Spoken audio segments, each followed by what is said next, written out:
Welcome to Storytime. Today's featured story is A Christmas Carol.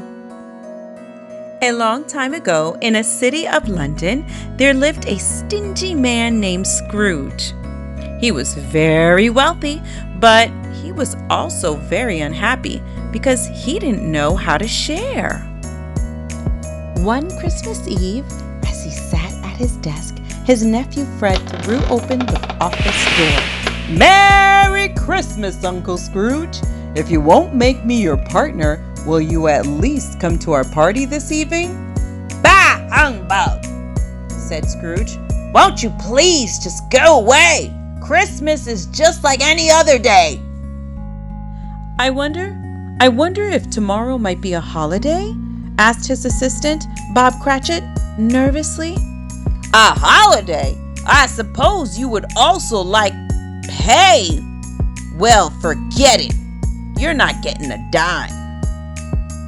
Once he was alone, Scrooge was so tired from yelling at people all day that he settled into his chair and quickly dozed off.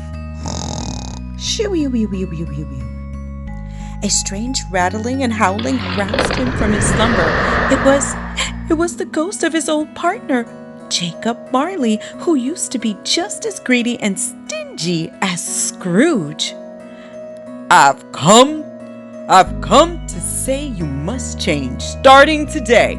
3 ghosts will visit to show you the way." Scrooge didn't believe what he had seen. I'm sure that was just a dream," he said to himself as he crawled into bed. "Marley couldn't have been here.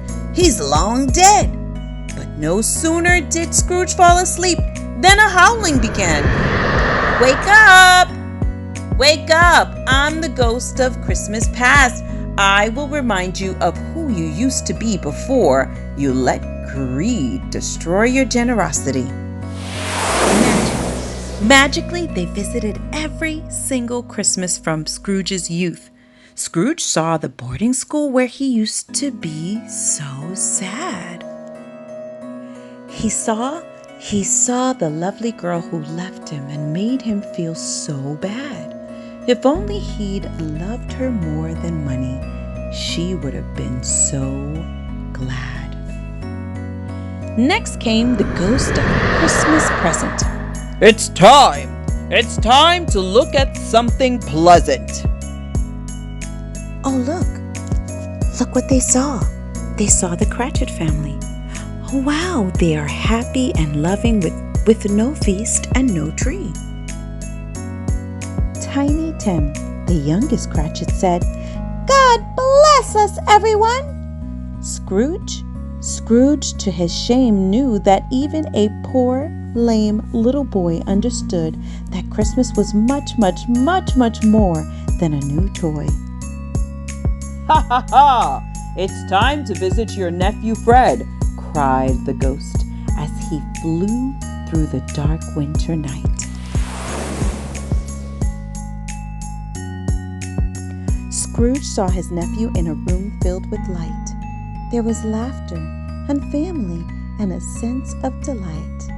"Cheers, everyone! Merry Christmas! Merry Christmas to everyone! Cheers! Cheers!" His little nephew lifted his glass and said, "To Scrooge!" But some guests shook their heads. Scrooge cried, "I can't take it anymore! I can't take it anymore! Take me home! Let me sleep!" Next, the ghost of Christmas yet to come roused him from his sleep. It's time to see what's coming soon." Scrooge began to weep. "Oh, I don't want to see." He saw Tiny Tim's crutch, but the poor lad had passed away. In town, people were saying, "The old mister is gone." Who cares? Then he saw something even more scary. He saw his own grave. Oh no! Scrooge realized that no one at all would care when he died. Enough! Enough! Cried Scrooge. I know I must change. Then it was morning, and the sun was so bright. Scrooge woke up and said, I know how to make this right. Merry Christmas, he cried as he spotted a boy. Scrooge laughed and smiled as his heart filled with joy. Merry Christmas! He went to his nephews bearing gifts, and that's when his future began to shift. You see, he made Fred his partner, and they shared in a big feast. Scrooge was no longer greedy, not in the very least. He sent food to the Cratchits just on a whim. From then on, Scrooge always went out on a limb to help those in need, especially Tiny Tim. The end. Thank you so much for stopping by for today's story. If you would like more stories, don't forget to like and subscribe. Bye!